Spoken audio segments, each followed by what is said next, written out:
బ్రిటన్లో మరో breaking news చూస్తున్నాం. కొండపోత వర్షాలతో తమిళనాడు అతలాకుతలమవుతోంది. బంగాళాఖాతంలో అల్పపీడన ప్రభావంతో ఎడతెరిపి లేకుండా భారీ వర్షం దంచి కొడుతోంది.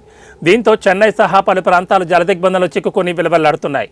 చెన్నైలోని అడయార్, పెరంబూర్, కేకే నగర్, గిండి, వేలచేరితో సహా పలు ప్రాంతాల్లో భారీగా వరద నీచేరడంతో జనం నానా అవస్థలు పడుతున్నారు. మరోవైపు వాగులు, వంకలు ఉప్పొంగి ప్రవహించడంతో రాకపోకలు నిలిచిపోయాయి. కావేరీ నది ఉధృతంగా ప్రవహించడంతో పలు ప్రాంతాలు వరద గుప్పెట్లో చిక్కుకున్నాయి. సబ్వేల్లో వాహనాలు నీట మునిగాయి. ఇప్పట్లో వరుణుడు వదిలేలా లేకపోవడంతో పరివాహక ప్రాంత ప్రజలు భయాందోళనలో ఉన్నారు.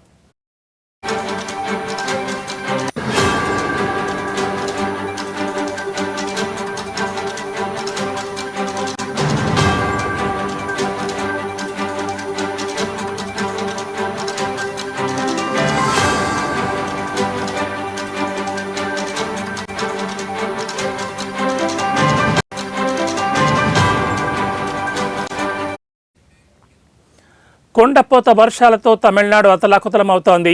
బంగాళాఖాతంలో అల్పపీడన ప్రభావంతో ఎడతెరిపి లేకుండా భారీ వర్షం దంచుకొడుతోంది.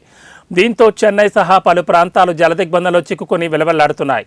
చెన్నైలోని అడయార్, పెరంబూర్, కేకే నగర్, గిండి, వేలచేరితో సహా పలు ప్రాంతాల్లో భారీగా వరద నీచేరడంతో జనం నానా అవస్థలు పడుతున్నారు. మరోవైపు వాగులు, వంకలు ఉప్పొంగి ప్రవహించడంతో రాకపోకలు నిలిచిపోయాయి. కావేరీ నది ఉధృతంగా ప్రవహించడంతో పలు ప్రాంతాలు వరద గుప్పెట్లో చిక్కుకున్నాయి. సబ్వేల్లో వాహనాలు నీట మునిగాయి. ఇప్పట్లో వరుణుడు వదిలేలా లేకపోవడంతో పరివాహక ప్రాంతాల ప్రజలు భయాందోళన వ్యక్తం చేస్తున్నారు.